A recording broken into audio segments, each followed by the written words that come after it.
وہ سیدھا جہنم کے گڑوں میں گرتا چلا جائے. اللہ اکبر. حذیفہ رضی اللہ عنہ نے پوچھا اللہ کے رسول اگر خدا نہ خواستہ میں بھی وہاں ہوا تو کیا کروں؟ فرمایا تلزم جماعت المسلمین و امامہم. آ جاؤ، یہ منہج ہے. اگر کبھی ایسا موقع آئے تمہیں اہل سنت سے انحراف کی طرف بلایا جانا لگے تو پھر صحابہ اور تابعین کے منہج کو لازم پکڑ لیں. تلزم جماعت المسلمین و امامہم. اللہ اکبر. اس لیے آج تکفیر کو جاننا ضروری ہے، کیونکہ جتنا انتشار افتراق قوم و ملت میں اس نے پیدا کیا ہے، اور پہلا شخص ابھی جس کا میں نے ذکر کیا ذوالخویسرہ تکفیر کی بنیاد پہ جماعت سے علیحدہ. خوارج سیدنا علی رضی اللہ عنہ کی جماعت سے علیحدہ ہوئے تکفیر کی بنیاد پہ. اور میں قربان جاؤں حضرت علی کی بصیرت پہ رضی اللہ عنہ، کتنے حساس تھے، کلمے کا تقدس کتنا جاننے والے تھے. پوچھنے والوں نے پوچھا یہ صحابہ کی تکفیر کیے جا رہے ہیں، خارجی ظالم بد عقیدہ، ان کے بارے میں آپ کیا کہتے ہیں؟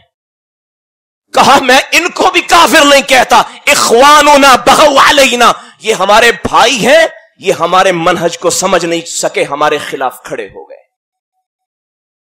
یہ حساسیت موجود ہے صحابہ کرام رضوان اللہ علیہ مجمعین، کیونکہ مسلمان کے اسلام کا تقدس سمجھتے تھے، اس کی حرمت کو سمجھتے. محمد الرسول اللہ والذین معہ اشداء علی الکفار رحماء بینہم. صحابہ کا منہج ہے کافروں پہ سخت، رحماء بینہم مومنوں پر رحم کرنے والے. اذلۃ علی المؤمنین اعزۃ علی الکافرین.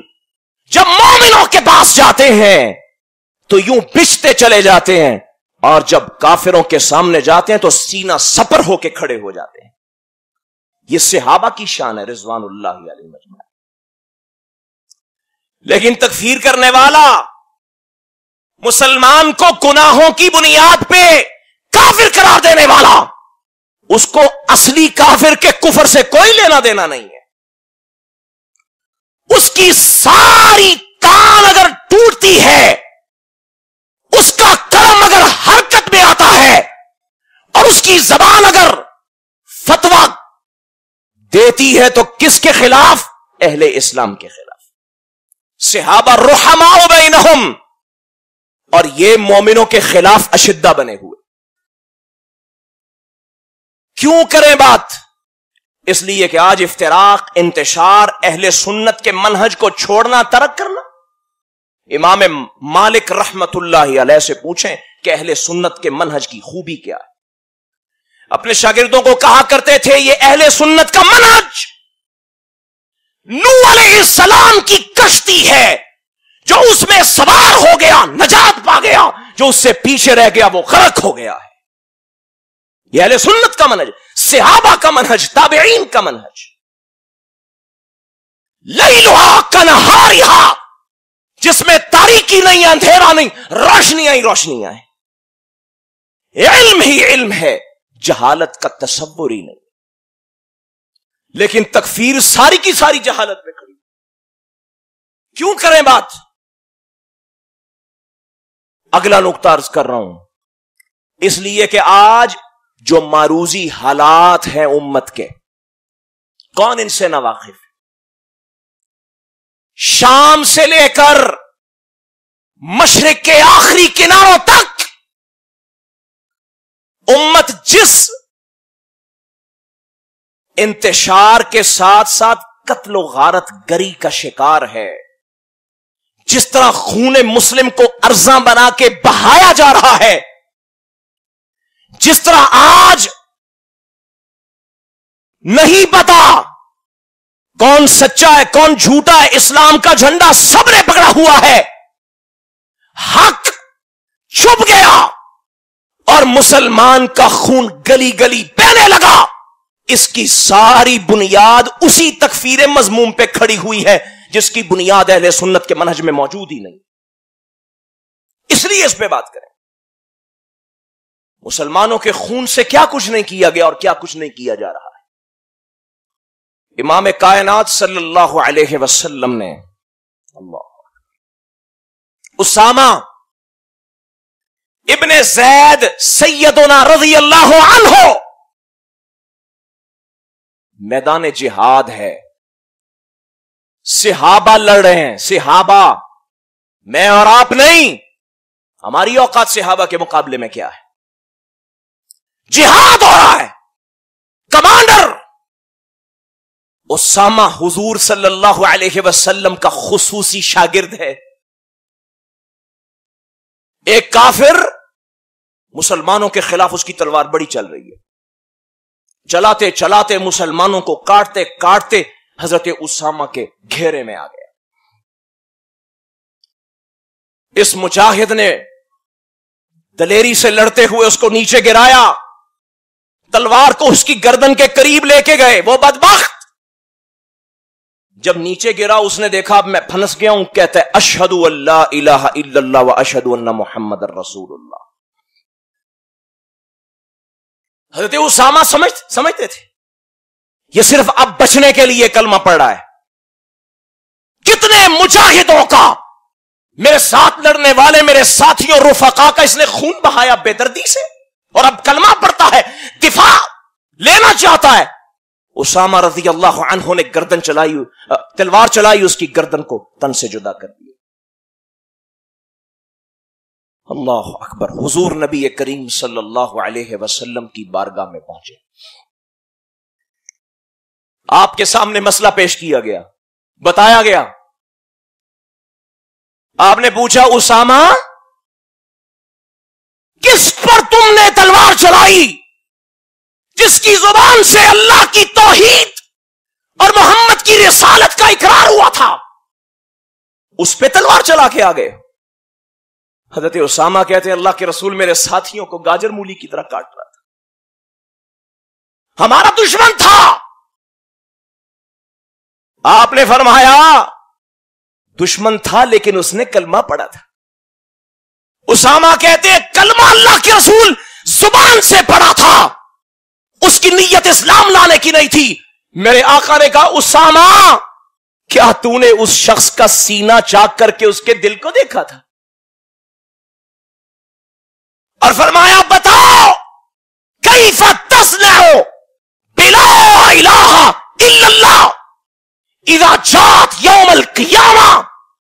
اسامہ بتا محشر کے میدان میں اللہ کی عدالت میں وہ شخص کلمہ توحید کو لے آیا تیرے خلاف تو تو کیا کرے گا؟ اسامہ کہتے ہیں اللہ کے رسول میری بخشش کی دعا کر. صحابہ کہتے ہیں اللہ کے رسول نے اسامہ کی بات نہیں سنی, پھر اپنی بات کو دہرایا کیف تصنع بلا الہ الا اللہ. اسامہ بتا یہ کلمہ تیرے خلاف آئے گا تو کیا کرے گا؟ کہتے ہیں اللہ کے رسول میری بخشش کی دعا کر دیں. پھر یہی جملہ دہرایا. اسامہ کہتے ہیں اللہ کے رسول نے اتنی مرتبہ یہ جملہ دہرایا کہ میرے دل میں خیال پیدا ہوا کہ آج سے پہلے میں مسلمان ہی نہ ہوا ہوتا. اسلام لانے کے بعد اتنا بڑا جرم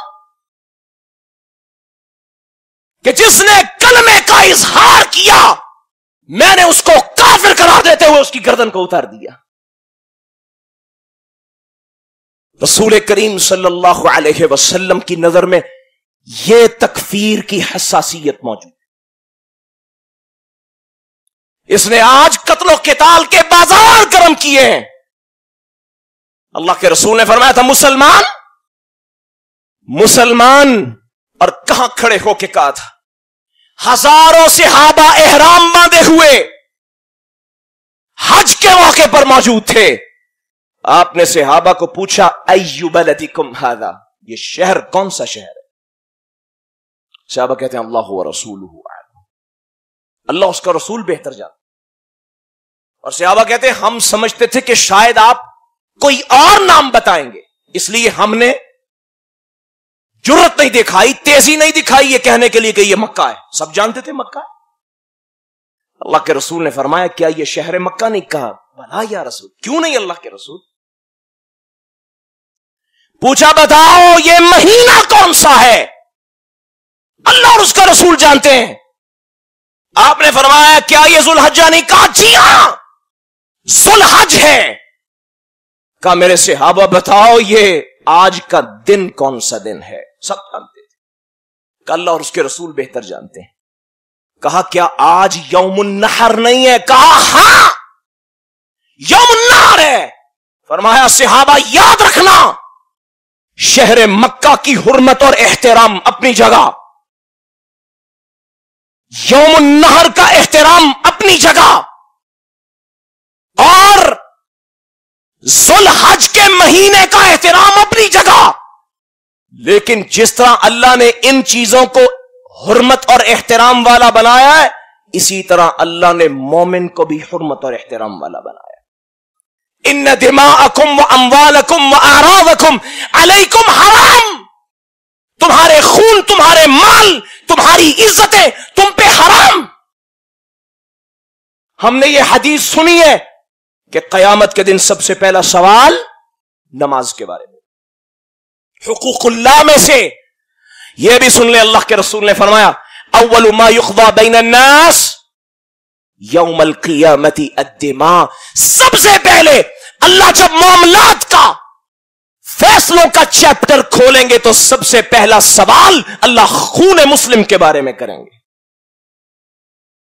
سب سے پہلا سوال خون مسلم کے بارے میں ہوگا، اس لیے کہ اس کا تقدس، جس نے کلمہ پڑھ لیا، میرے دوستو جس نے کلمہ پڑھ لیا، اگر وہ کسی کافر اصلی کو قتل بھی کر دے، اسلام کا قانون کیا کہتا ہے؟ مسلمان کو قتل کرتا ہے سزا قصاص ہوگا، اس کو بھی قتل کیا جائے گا، لیکن مسلمان کا کلمہ اتنا مقدس ہے کہ اگر کسی کافر اصلی کو قتل کر دیتا ہے، فرمایا اس کو اس کے مقابلے میں قتل نہیں کیا جائے گا قانوناً، کیونکہ اس نے کلمہ پڑھا ہے، اس نے اسلام کے آئین کو مانا، اللہ کی توحید کا اقرار کیا، رسول اللہ کی رسالت کو سمجھا۔ اب اس کا جان، مال، عزت، خون، برادری، نسل، دین، سب کچھ اللہ نے محفوظ کر دیا ہے۔ اللہ کے رسول صلی اللہ علیہ وسلم نے فرمایا لزوال الدنیا اہون علی اللہ،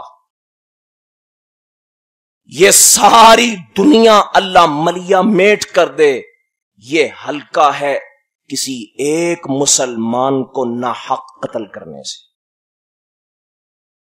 اور ایک حدیث میں اللہ کے رسول نے فرمایا اگر زمین پہ بسنے والے سب لوگ، آسمان والے سب اکٹھے ہو کر کسی ایک مسلمان کو قتل کر دے ناحق، لَأَكَبَّهُمُ اللَّهُ فِي النَّارِ، اللہ روئے زمین کے سب لوگوں کو اور آسمان والوں کو جہنم کی وادیوں میں پھینک دے، اس کو کوئی پرواہ نہیں، ایک مسلمان کو قتل کرنے والا۔ خون مسلم کی حرمت جی ہاں پامال ہوئی ہے تکفیر کے مسئلے سے، اس لیے اس کو سمجھنا ہوگا، جاننا ہوگا، اس کا شعور حاصل کرنا ہوگا کہ کہیں کسی مسلمان کو غلط طور پہ ہم بھی کافر قرار نہ دے دیں، اللہ ہمیں محفوظ فرمائے۔ تکفیر کے باب میں پہلا اصول کیا ہے؟ ویسے کسی آدمی کا کافر ہونا، مسلمان ہونا ذاتی معاملہ ہے، ذاتی معاملہ ہے، وہ اللہ کے سامنے جھکتا ہے یا کسی بت کے آگے جھکتا ہے، اس کی ذات سے اللہ کا مطالبہ ہے کہ وہ اسلام کو قبول کرے، اس کا ذاتی معاملہ ہے۔ لیکن جب ایک اسلامی معاشرہ تشکیل پاتا ہے، مختلف انسان اکٹھے ہو کر اس معاشرے میں بستے ہیں، تو کسی آدمی کے مسلمان اور کافر ہونے کا معاملہ ذاتی سے آگے نکل کر اجتماعی ہو جاتا ہے، اس لیے کہ مسلمان کافر کے ساتھ چلنے کے آداب اور ہیں اور مسلمان کے ساتھ چلنے کے آداب اور ہیں۔ مسلمان کا مسلمان سے لین دین کا طریقہ جدا ہے، شادی بیاہ کے انداز جدا ہیں. مسلمان بیمار ہو جائے عیادت کرتا ہے، مسلمان مر جائے اس کے جنازے میں شریک ہوتا ہے، اس کو دفناتا ہے، کفناتا ہے، نہلاتا ہے، اس کے ساتھ رشتے اور بندھن ہوتے ہیں.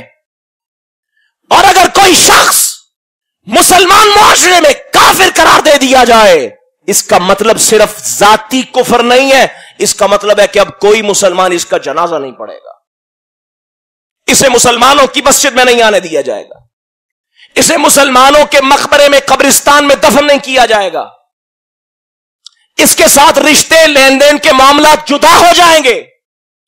مرتد ہو گیا، اس کو اسلامی عدالت میں لایا جائے گا، استتابہ ہوگا، توبہ کر لو، نہیں کرتے تو اس کو سزائے موت دی جائے گی. سارے معاملات بدل گئے، صرف اس کو کافر قرار دینے کا ایک لفظ بولا، سارے معاملات تبدیل ہو گئے. پورا اجتماع، پورا معاشرہ، خاندانوں کے خاندان اپنی حیثیت میں مختلف حالتوں سے دوچار ہونے لگ گئے جب آپ نے اس کو کافر قرار دیا. تو تکفیر کا معاملہ اجتماعی ہے. یہاں سے یہ سوال اٹھتا ہے، اگر یہ معاملہ اجتماعی ہے تو پھر اس عمل کو انفرادی طور پہ کیا جا سکتا ہے؟ کیسے کیا جا سکتا؟ میں اٹھوں کسی کو کافر کہہ دوں، فلاں اٹھے کافر کہے، فلاں اٹھے کافر کہے؟ نہیں میرے بھائی، یہ مسئلہ میرا ذاتی نہیں، انفرادی نہیں، پوری سوسائٹی کا مسئلہ ہے، پورے اجتماع، پورے اسلامی معاشرے کا مسئلہ ہے. کسی کو کافر قرار دینا اس لیے کوئی ایک شخص، دو شخص، غیر معروف علم رکھنے والا، 1 2 4 نہیں. جب کسی کو کافر قرار دینا ہوگا یہ مسئلہ اجتماعی ہوگا. علماء امت بیٹھیں گے، اسلامی معاشرے کے جید علماء دین کبار، مشائخ، قرآن و سنت کو سمجھنے والے کسی مسلمان کی حالت پہ غور کریں گے، پھر کوئی فیصلہ کیا جائے. یہاں کافر کافر کافر، مشرک 2 4 5 6 لفظ یاد کر کے جوڑ کے، اور قرآن کی وہ آیات جو ابن عمر کہتے ہیں رضی اللہ عنہما، اللہ نے کافروں کے بارے میں اتاری، مسلمانوں پہ چسپاں کر کے ان کو ارتداد اور دائرہ کفر سے باہر نکال کے مرتد بنانے والے. اللہ اکبر، یہ سمجھ لیں یہ مسئلہ میرے اور آپ کے فتویٰ دینے والا نہیں ہے، کسی کی انفرادی رائے نہیں ہے. اہل سنت کے عقیدے کی ہر کتاب میں لکھا ہے اہل قبلہ کی تکفیر لا یجوز، جائز نہیں ہے. ہاں دیکھا جائے گا کہ تکفیر جس عمل کی بنیاد پہ کی جا رہی ہے وہ عمل کیسا ہے، پھر ضوابط، شرائط موجود ہوں، موانع موجود نہ ہو، اور یہ تکفیر کرنے والے مسلمانوں کے نمائندہ اجتماعی علماء، کبار، مشائخ، اور پھر حجت کو قائم کرے، تمام کرے، اور اس کے بعد حالات کا، تقاضوں کا جائزہ لے. یہ سارے سٹیپ عبور کرنے کے بعد کسی شخص کی تکفیر یا نہ تکفیر کرنے کا فیصلہ کیا جاتا. کیوں؟ اس کے پیچھے وہ حساسیت موجود ہے جس کا ذکر میں آپ کے سامنے بار بار کر رہا ہوں. کیونکہ اگر یہ لحاظ نہ رہے، جیسا کہ ابھی نہیں ہے، بہت سارے طبقات، اور ہماری یہیں پہ وہ لوگ بھی گزرے ہیں جنہوں نے امام ابن حزم اور امام ابن تیمیہ کو بھی کافر قرار دیا. کتابوں میں موجود ہے، حوالہ موجود ہے. وہ بھی گزرے ہیں جنہوں نے علامہ محمد اقبال، شاعر مشرق کو اور بانی پاکستان کو کافر قرار دیا. حوالے موجود ہیں. اور وہ بھی موجود ہیں جنہوں نے سارے ہی اہل سنت کو کافر قرار دیا. اور وہ بھی مسلمین موجود ہیں جنہوں نے کہا جو ہماری جماعت کا کلمہ نہیں پڑھتا، ہمارے خلیفہ کی بیعت نہیں کرتا وہ مسلمان نہیں ہے، وہ دائرہ کفر میں جا چکا ہے. موجود ہے علی الاطلاق. اسلامی معاشروں، حکومتوں اور مسلمانوں کی تکفیر کرنے والے، ان کو کافر کہنے والے آج بھی موجود ہیں، سالوں سے، عشروں سے موجود ہیں. اور یہ کفریات کا بازار گرم ہے، اور یہ کرنے والوں کا علم کتنا ہے. اللہ اکبر. میں بنیادیں ذکر کرنا چاہتا ہوں. تکفیر کے لیے علماء نے کتنی دقت کے ساتھ کتابوں میں بحث کی ہے. جس عمل کی بنیاد پہ آپ کسی کو کافر کہہ رہے ہیں، پہلا سوال کہ وہ عمل کفریہ ہے یا نہیں ہے. کیوں؟ جب آپ قرآن و سنت کا مطالعہ کریں گے تو پتہ چلے گا بہت سارے اعمال ہیں جن کو نصوص میں، ٹیکسٹ میں، قرآن و سنت کے ٹیکسٹ میں ان کو کافر کہا گیا، لیکن اس کا مطلب کافر نہیں تھا، اس کا مفہوم کفر نہیں تھا. صرف اس عمل کی ہلاکت، اس کی برائی، اس کی شرارت بتانے کے لیے، شدت کے لیے اللہ اور اس کے رسول نے اس کو کفر کہا تھا. اس لیے نہیں کہا تھا کہ جو بھی عمل کرتا جائے اس کو نکال کر اسلام کے دائرے سے باہر نکالتے جاؤ، کیونکہ خود اللہ کے رسول نے بھی نہیں نکالا، صحابہ نے بھی نہیں نکالا. مثال کے طور پر رسول اکرم صلی اللہ علیہ وسلم نے میت کے قریب بیٹھ کے نوحہ کرنا، چیخنا، چلانا، بین کرنا، اس کو کفر قرار دیا. کون دنیا کا شخص ہے ایمانداری سے بتائے اللہ کے رسول کہتے ہیں یہ جاہلیت والا اور کفر کے زمانے والا عمل ہے، لیکن کوئی عالم یہ نہیں کہے گا جو میت کے پاس نوحہ کرے وہ کافر ہو گیا. کوئی بھی نہیں کہے گا، اس لیے کہ یہ عمل وہ نہیں ہے جس کی بنیاد پہ اسلام سے نکالا جاتا ہے. اور اہل سنت کا عقیدہ ہے کبیرہ کبیرہ کبیرہ، صغیرہ نہیں، کبیرہ گناہوں کی بنیاد پہ کوئی مسلمان کافر نہیں ہوتا، گنہگار ہوتا ہے، اللہ کے غضب کا مستحق ہو سکتا ہے، اس کو سزا ملے گی، لیکن وہ دائرہ اسلام سے خارج نہیں ہوتا. اللہ کے رسول نے فرمایا وہ شخص جو غیر اللہ کے نام کی قسم کھائے اس نے کفر کیا. ایمانداری سے بتائیں کتنے فتوے موجود ہیں کہ جس نے قسم کھائی دائرہ اسلام سے خارج ہو گیا، اس لیے کہ اس کفر کا مطلب وہ کفر نہیں ہے جو اسلام سے نکالتا ہے. اللہ کے رسول نے فرمایا مسلمان سے لڑنا کفر ہے، مسلمان سے لڑنا کفر ہے، لیکن اللہ کی کتاب قرآن کیا کہتا ہے؟ وَإِن طَائِفَتَانِ مِنَ الْمُؤْمِنِينَ اقْتَتَلُوا فَأَصْلِحُوا بَيْنَهُمَا. مومنوں کی دو جماعتیں، وَإِن طَائِفَتَانِ مِنَ الْمُؤْمِنِينَ، مومن قرآن کہتا ہے مومنوں کی دو جماعتیں جب آپس میں لڑتی ہیں تو ان کے درمیان صلح کرواؤ.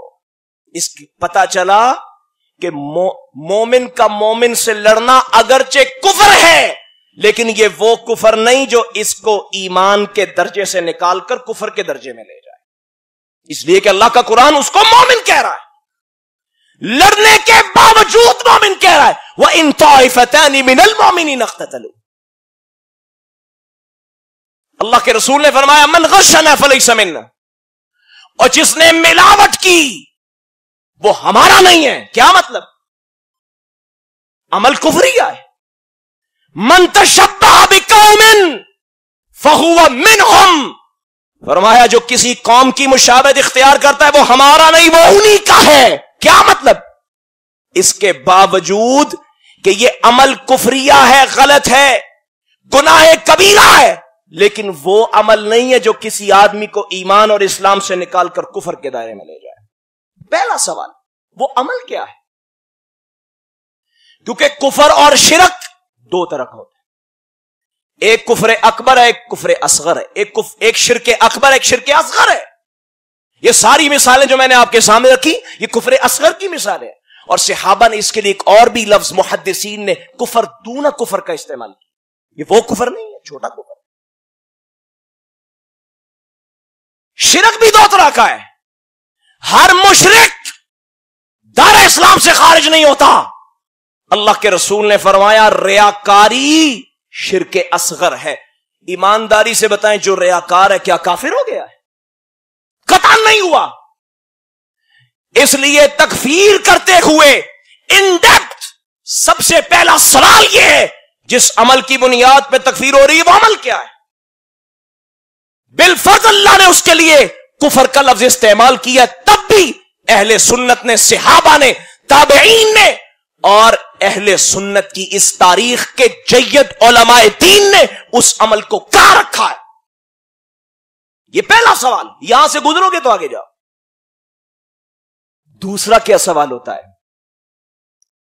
جو شخص یہ عمل کر رہا ہے کیا اس کے پاس علم ہے کہ یہ عمل مجھے اسلام سے نکالنے والا ہے؟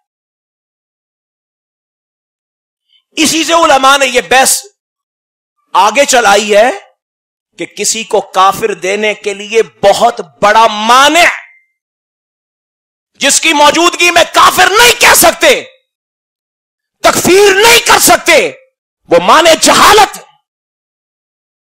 کسی آدمی کو پتہ ہی نہیں مثال کے طور پہ کہ جادو کرنا کفر ہے.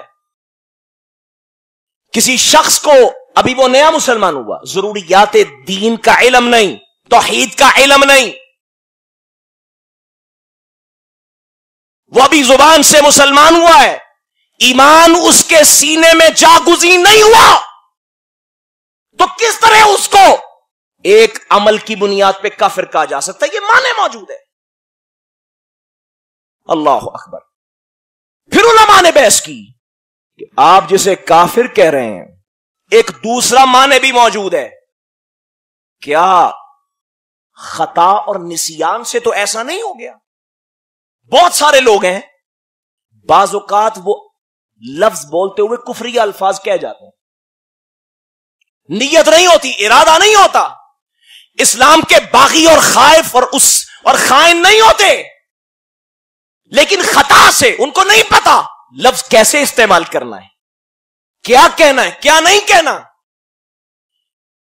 وہ بعض اوقات کوئی لفظ بولتے ہیں وہ خطان ہوتا ہے، نسیانن ہوتا ہے، بھول کے کہہ دیا، چوک سے کہہ دیا. اللہ کے رسول صلی اللہ علیہ وسلم نے فرمایا اللہ نے میری امت کی خطاؤں کو اور بھول چوکوں کو معاف کر دیا ہے. کس بات پہ اس کو کافر کہو گے؟ پھر علماء نے کہا ایک معنی اور ہے. ابھی دیکھو کہ وہ شخص جو بظاہر بڑے سے بڑے کفر کا ارتکاب کر رہا ہے، اسلام اس کا ثابت ہے، مسلمان ہے، لیکن تم دیکھ رہے ہو کہ بہت بڑا کفر ہے جس کا وہ ارتکاب کر رہا ہے. ہاں غور کر لو کہیں کسی مجبوری کی وجہ سے نہ کر رہا ہو. من کفر باللہ من بعد ایمانہ الا من اکرہ وقلبہ مطمئن بالایمان. اللہ کہتے ہیں جس نے کفر کیا، ہاں اگر وہ مجبور تھا اور اس کے دل میں اطمینان تھا ایمان پہ، اسلام پہ، اللہ کی توحید اور رسول کی رسالت پہ، تو اللہ اس کو معاف کرنے والا ہے، اس کا جرم کوئی جرم نہیں. یہاں تو غور کرو، یہ سارے موانع، یہ دیواریں، یہ زینے چڑھو اور آؤ علماء کی بارگاہ میں بیٹھو اور پھر بتاؤ کہ کون کافر نکلتا ہے.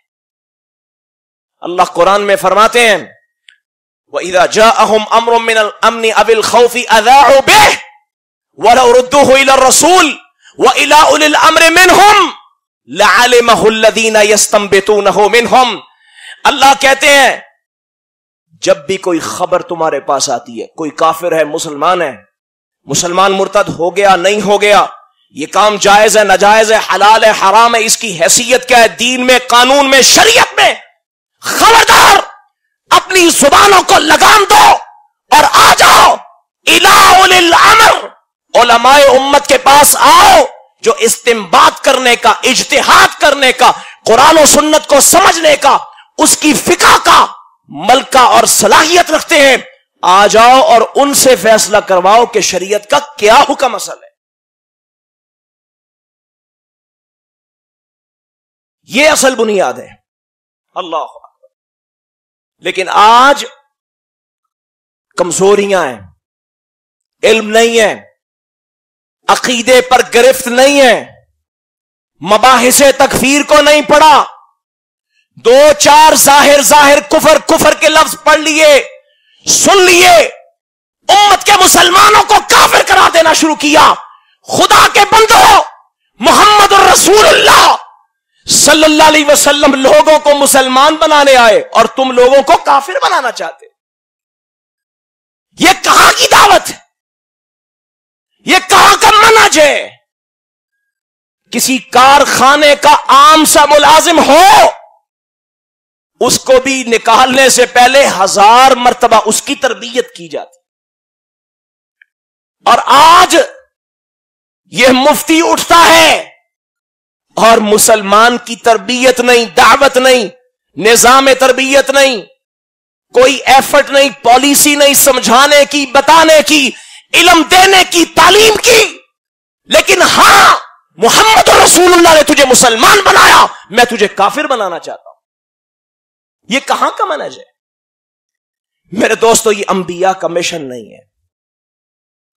رسول اکرم صلی اللہ علیہ وسلم کا یہ مشن نہیں ہے. ایک مرتبہ نہیں، سینکڑوں مرتبہ منافقین کے بارے میں یہ بحث ہوئی. کہاں؟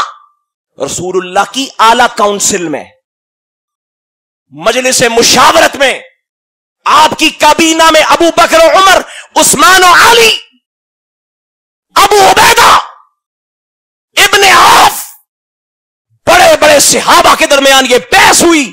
اللہ کے رسول نے کہا نہیں، اور جو ہماری مسجد میں آ گیا، ہمارے مسلے پہ کھڑا ہو گیا، ہمارے جانوروں کو ذبح کرنے لگ گیا، محمد الرسول اللہ کبھی اس کے خون کو حلال قرار نہیں دے سکتا. منافق ہے. وحی میں جبریل آ کے بتا رہے ہیں یہ منافق ہے، اس نے اوپر سے شیلٹر لیا ہوا اسلام کا، اندر سے باغی ہے، دشمن ہے، خائن ہے، غدار ہے. اللہ کے رسول نے کہا نہیں، جب تک میرے قبلے کی طرف منہ کر کے نماز پڑھتا ہے محمد اس کو کچھ نہیں کہے گا صلی اللہ علیہ وسلم. یہ منہج ہے، نبیوں کا مشن ہے. وہ لوگوں کو جوڑتے تھے، تم نے توڑا. یہ تکفیر مذموم ہے، یہ فتنہ تکفیر ہے. اللہ اکبر. اور آج یہ بات چونکہ اب اسلام کی دعوت کی آئی ہے، اور بہت سی تحریکیں، جمعیتیں، تنظیمیں، گروپ، وہ اپنے طور پہ اپنے خیال میں اسلام کی خدمت کرنا چاہتے ہیں اور اس کو اسلام کی دعوت کا ذریعہ سمجھتے ہیں کہ جو برے ہیں، غلط کار ہیں، کبیرہ گناہ کرنے والے ہیں، شرک کرنے والے ہیں، کفر کرنے والے، نکالو، صفائی کرو، شاید اس سے اسلام کو فائدہ پہنچے گا. یاد رکھنا، جب تک دنیا میں خوف باقی رہے گا کبھی اسلام آگے نہیں بڑھے گا. 2 مثالیں میں اس کی دینا چاہتا ہوں، آپ کو ذرا بہت ہی توجہ سے سمجھیں. حضرت موسیٰ علیہ السلام، اللہ قرآن میں کیا کہتے ہیں؟ فما آمن لموسیٰ الا ذریۃ من قومہ علی خوف من فرعون. اللہ کہتے ہیں موسیٰ پر ایمان لانے والے ذریۃ من قومی، چند لوگ تھے. ذریۃ من قومی، چند لوگ تھے، گنے جا سکتے تھے. کیوں تھوڑے تھے؟ علی خوف من فرعون، کیونکہ خوف نے بد امنی پھیلا رکھی تھی، لوگوں کو قتل کر رہا تھا، انسان کی حرمت نہیں تھی، احترام نہیں تھا، گلے کاٹے جاتے تھے، خون بہائے جاتے تھے، زندوں کو مردہ بنایا جاتا تھا، آزاد کو غلام بنایا جاتا تھا. قرآن کہتا ہے علی خوف من فرعون وملئہم. اس وجہ سے موسیٰ پہ لوگ ایمان ہی نہیں لا رہے تھے. ذریۃ من قومی، سر گن گن کے آپ جان لیں اتنے لوگوں نے موسیٰ پر ایمان لایا. اللہ، یہ خوف کی بات ہے، بد امنی کی بات ہے، قتل و غارت گری کی بات ہے، محاذرائی، تعصب، تشدد جب معاشروں میں ہوتا ہے معاشرہ ترقی نہیں کرتا، قوموں کی تعمیر رک جاتی ہے جب انتشار آتا ہے، تعصب اور نفرت آتی ہے، اور قومیں عروج پکڑتی ہیں جب ان کی صفوں میں اتحاد پیدا ہوتا ہے، جب ان کے دل ایک دوسرے کے قریب ہو جاتے ہیں، محبتیں آ جاتی ہیں۔ صحابہ سے بڑی مثال اور میں کس کی پیش کروں؟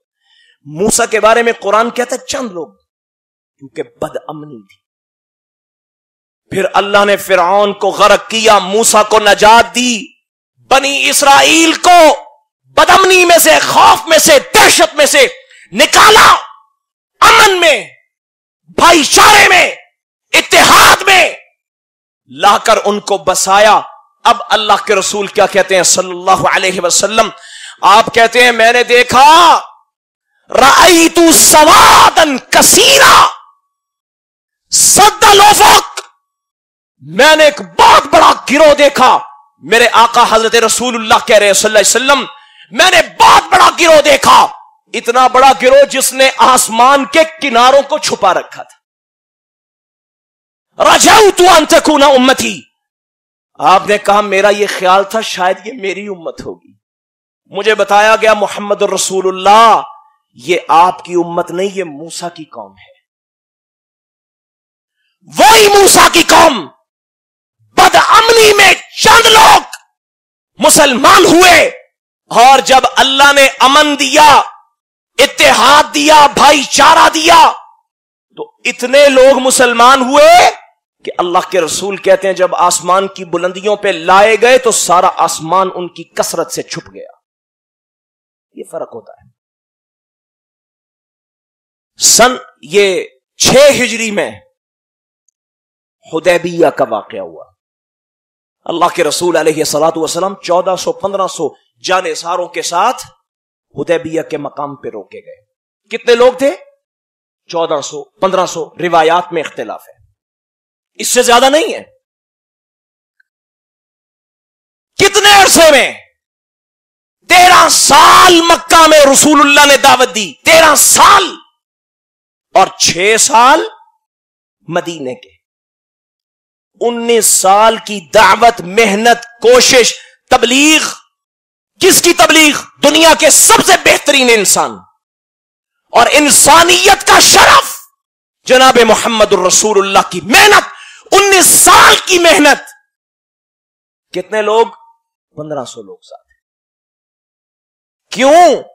اس لیے کہ یہ 19 سال خوف کے سال ہیں، بد امنی کے سال ہیں، دہشت کے سال ہیں، لڑائیوں کے سال ہیں، قتل و غارت گری کے سال ہیں، صحابہ پہ ظلم ہوتا، مارے جاتے، لوٹے جاتے، ڈھائے جاتے۔ 19 سالوں میں حضرت رسول اللہ جیسا بہترین دائی 1500 لوگوں کو اسلام کی چھتری میں لا رہے، گھر والوں کو ملا لیں، بچوں کو ملا لیں، کتنی تعداد بن جائے گی؟ لیکن جب حدیبیہ کے مقام پہ امن کا معاہدہ لکھا گیا، صلح کا معاہدہ لکھا گیا، خوف کا خاتمہ ہوا، بھائی چارہ اتحاد قائم ہوا، قتل و غارت گری اور لڑائیاں جھگڑے جو کئی سالوں سے جاری تھے ختم ہو گئے۔ اللہ کی قسم 1.5 سالوں میں اللہ نے اتنے لوگوں کو مسلمان کیا۔ جب آپ 8 ہجری میں مکہ کو فتح کرنے کے لیے نکلے تو 10,000 صحابہ آپ کے ساتھ موجود تھے۔ یہ فرق ہوتا ہے، یہ فرق ہوتا ہے قوموں کی زندگی میں، تعمیر اور ترقی کے راستے میں رکاوٹ بنتا ہے اختلاف، تعصب۔ اللہ اکبر۔ اب آخری بات عرض کر رہا ہوں کیونکہ پرچی بھی آ گئی۔ اس فتنے کا حل کیا ہے؟ ہمیں کرنا کیا ہے؟ پیغام دینا چاہتا ہوں ان دوستوں کو جنہوں نے اس مسئلے کو اگر نہیں سمجھا تو سمجھیں، سمجھ لیا، سمجھنے کے بعد بھی مطمئن نہیں ہوئے، وہ صرف 3 باتیں میری یاد رکھ رہے ہیں۔ علماء اہل سنت نے فتنوں کے دور میں کہا 3 کام کر لو، تم سے بہتر شخص کوئی نہیں۔ پہلا کام اپنے مزاج میں نرمی پیدا کر لیں. اللہ کے رسول صلی اللہ علیہ وسلم نے فرمایا جس چیز میں نرمی ہوتی ہے اللہ اس کو خوبصورت بنا دیتے ہیں. وَمَا نُزِعَ مِن شَيْءٍ إِلَّا شَانَهُ، اور جس چیز میں تشدد آتا ہے، سختی آتی ہے، اختلاف اور تعصب آتا ہے، اللہ اس کو بدنما بنا دیتے ہیں. اور امام بخاری رحمت اللہ علیہ نے باب قائم کیا، باب الرفق فی الامر کلہ. اسلام کے سارے معاملات میں، ایک بھی باہر نہیں، سارے معاملات میں اللہ نے نرمی کو پسند کیا. یہ قانون ہے اسلام. یہ بھی جو حدیث میں نے پڑھی ما کان الرفق فی شیء الا زانہ، علماء بیٹھے ہیں نہیں موجود، پوچھ لیں. جب کوئی عربی زبان میں نکرہ نفی کے ذیل میں آتا ہے اس میں عموم آ جاتا ہے. کوئی معاملہ ایسا نہیں ہے دین کا، اسلام کا، قانون کا جو اللہ نے نرمی سے باہر رکھا ہو. اللہ کہتے ہیں سارے معاملات میں نرمی ہے. تو اگر آپ فتنوں کے دور میں کامیاب ہونا چاہتے ہیں اپنے مزاج میں نرمی پیدا کریں، اپنے موقف میں، اپنے نظریے میں، اپنی رائے میں نرمی پیدا کریں. لوگوں کو جینے کا موقع دیں، سوچنے کا، سمجھنے کا، تعلیم حاصل کرنے کا، جاننے کا. ان کو شعور دیں، آگاہی دیں، بصیرت دیں. لوگوں کو موقع دیں، نرمی پیدا کریں. فتویٰ لگانے میں نرمی پیدا کریں، اپنی رائے دینے میں نرمی پیدا کریں. دوسری چیز کیا ہے؟ جلد بازی سے گریز کریں. اکثر ہمارے دوست جو اس فتنے کا شکار ہو جاتے ہیں اس کی وجہ ان کے مزاج کی جلد بازی ہوتی ہے. اللہ کے رسول صلی اللہ علیہ وسلم نے فرمایا ایک آدمی اشج عبد القیس، پورا وفد آیا آپ علیہ السلام کو ملنے کے لیے. تو جو انہوں نے آ کر اپنی سواریاں کھڑی کی، اترے اپنی سواریوں سے چھلانگے لگا کے اور سر پٹ دوڑتے دوڑتے دوڑتے حضور کی مجلس میں پہنچ گئے صلی اللہ علیہ وسلم. لیکن ان کا جو سردار تھا اشج، وہ نہیں دوڑا. اترا، اپنی سواری کو باندھا، اپنے کپڑوں کو جھاڑا، اپنی کیفیت کو درست کیا، پھر اللہ کے رسول کی بارگاہ میں پہنچ گیا. آپ نے کہا اشج تیرے اندر دو خوبیاں وہ ہیں جو اللہ اور اس کے رسول کو بڑی پیاری لگتی ہیں. کہا جی کون سی ہیں؟ فرمایا الحلم والانات. اللہ نے تیری طبیعت میں صبر رکھا ہے، اور دوسرا تو جلد باز نہیں ہے، بردباری موجود ہے تیرے اندر، چیزوں کو حوصلے سے کرنا اور دیکھنا اور کہنا جانتا ہے. تو فتویٰ لگانے میں جلد بازی نہ کریں. من استعجل بشیء قبل اوانه عوقب بحرمانه. وہ شخص جو کسی چیز کو وقت آنے سے پہلے لینا چاہتا ہے اللہ اسے اس چیز سے محروم کر دیتے. یہ قانون ہے اس کا. جلد بازی ختم کریں، رائے دینے میں، فتویٰ لگانے میں، لوگوں کو کافر کہنے میں ختم کریں، اور ٹھہراؤ لے کے آئیں، رک جائیں، سوچیں، سمجھیں. وَيَدْعُ الْإِنسَانُ بِالشَّرِّ دُعَاءَهُ بِالْخَيْرِ وَكَانَ الْإِنسَانُ عَجُولًا. اللہ کہتے ہیں انسان کو جس طرح خیر جلدی ماننی چاہیے تھی، یہ شر کے پیچھے جلدی جاتا ہے. انسان بہت جلد باز. مستورد قریشی بیٹھے ہوئے تھے عمر ابن عاص کے پاس، تو ایک حدیث سنا دی جو اللہ کے رسول سے سنی تھی صلی اللہ علیہ وسلم. کہتے ہیں آپ نے فرمایا تھا تقوم الساعۃ والروم اکثر الناس. قیامت قائم ہوگی اور روئے زمین پہ رومی سب سے زیادہ ہوں گے. عمر ابن عاص جنہوں نے رومیوں کے دشت و سحر کو اپنے گھوڑوں کی ٹاپوں سے روندا ہوا تھا، کہنے لگے کیا کہہ رہے ہو، کس نے یہ بات کہی ہے؟ کہنے لگے میں نے جناب رسول اللہ سے سنی ہے صلی اللہ علیہ وسلم. عمر ابن عاص کہتے ہیں بات اس کا مطلب سچی. تھوڑی دیر سوچنے لگے، پھر کہنے لگے اگر اللہ کے رسول نے یہ کہا ہے اس کی وجہ یہ ہے کہ ایک خوبی ایسی ہے رومی قوم میں جو اللہ نے کسی قوم میں پیدا نہیں کی. کہا وہ کون سی خوبی ہے؟ حضرت عمر ابن عاص کہتے ہیں احلم الناس عند الفتن، جب بھی فتنے رونما ہوتے ہیں، آزمائشیں آتی ہیں، آگ پانی نظر آتا ہے، پانی آگ نظر آتی ہے، جب بھی فتنے آتے ہیں روئے زمین پر رومی قوم سب سے زیادہ حوصلہ اور صبر کا مظاہرہ کرتی، جلد بازی نہیں کرتی۔ یہی وجہ ہے جس کے بارے میں اللہ کے رسول نے کہا کہ سب لوگ فتنوں کی زد میں آ کے تباہ و برباد ہو جائیں گے، اگر باقی رہیں گے تو رومی باقی رہیں گے، اللہ ان کو فتنوں سے نجات دیں گے، اس لیے کہ وہ لوگ حلم اور بردباری اختیار کرنے والے ہیں، صبر کرنے والے ہیں۔ تو دوسری چیز میں نے عرض کی جلد بازی نہ کریں، اور تیسری چیز ہے صبر اختیار کریں۔ اللہ کے رسول صلی اللہ علیہ وسلم نے فرمایا میں دیکھ رہا ہوں کچھ ایام الصبر آنے والے ہیں، ایسے دن آنے والے ہیں جس میں تمہیں صبر کرنا ہوگا۔ ان دنوں میں صبر کرنا ایسے ہی ہو جائے گا جیسے اپنے ہاتھ میں آگ کا انگارہ پکڑنا ہے۔ آپ نے فرمایا لیکن ہاں ان دنوں میں جو صبر کرے گا وہ ایک عمل کرے گا، اللہ اسے 50 لوگوں کا ثواب دیں گے۔ صحابہ نے پوچھا اللہ کے رسول یہ 50 ان کے دور کے ہوں گے یا ہم میں سے ہوں گے؟ فرمایا میرے صحابہ تم میں سے ہو۔ یہ ایام الصبر ہیں، ایام الفتن ہیں۔ آؤ نرمی، رفق، صبر، حوصلہ اور عجلت سے گریز، جلد بازی سے گریز، اپنے فتووں میں، فکر میں، نظریات میں، عقیدے میں، رائے میں، بات کرنے میں، حکم لگانے میں، کسی جماعت پہ تکفیر ایک کی بھی غلط، جماعت کی بھی غلط، علاقے اور شہر کی بھی غلط، کنبے اور قبیلے کی بھی غلط۔